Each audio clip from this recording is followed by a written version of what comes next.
Good afternoon, everyone. Welcome to our Week 6 lesson. Please be attentive and listen carefully in our discussion. So last week, we have discussed the elements of fiction and verb tense. So this week, we are going to discuss pronoun antecedent agreement.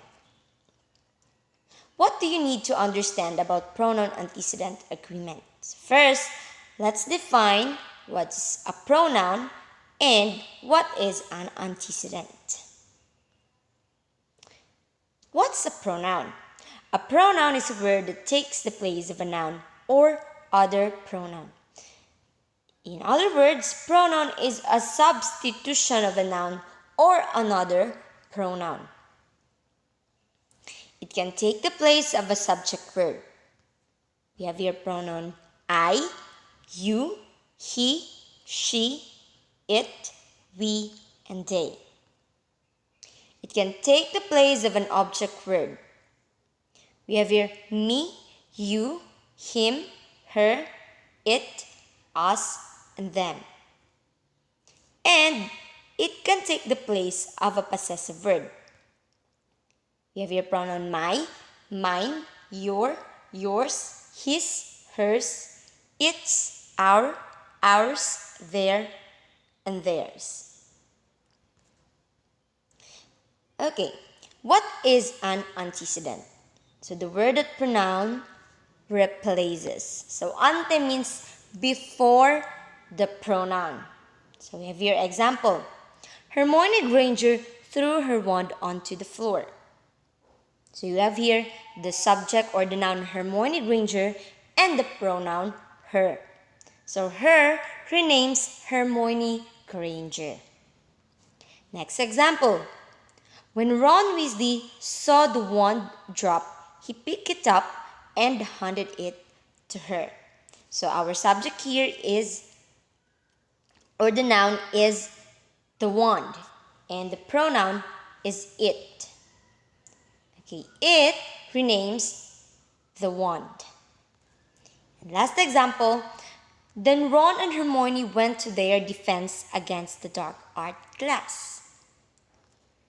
So there renames Ron and Hermione. So basically, it's this. All pronouns and their antecedents need to agree in person and in number. So first, let's discuss the agree in person. So I hate to proofread my paper because proofreading is such a boring thing for you to do. So this agreement in person. First person antecedent, I. Second person pronoun, you. Next example. Why should I study literature? You don't get anything out of it. So this agreement in number, I shouldn't study it because you don't get anything out of it. Agree in number. Singular antecedents get singular pronouns, of course. For example, the boy tossed his hat on the table. So the boy is singular. So the pronoun we should use is singular also. Plural antecedents get plural pronouns. The boys tossed their hats on the table.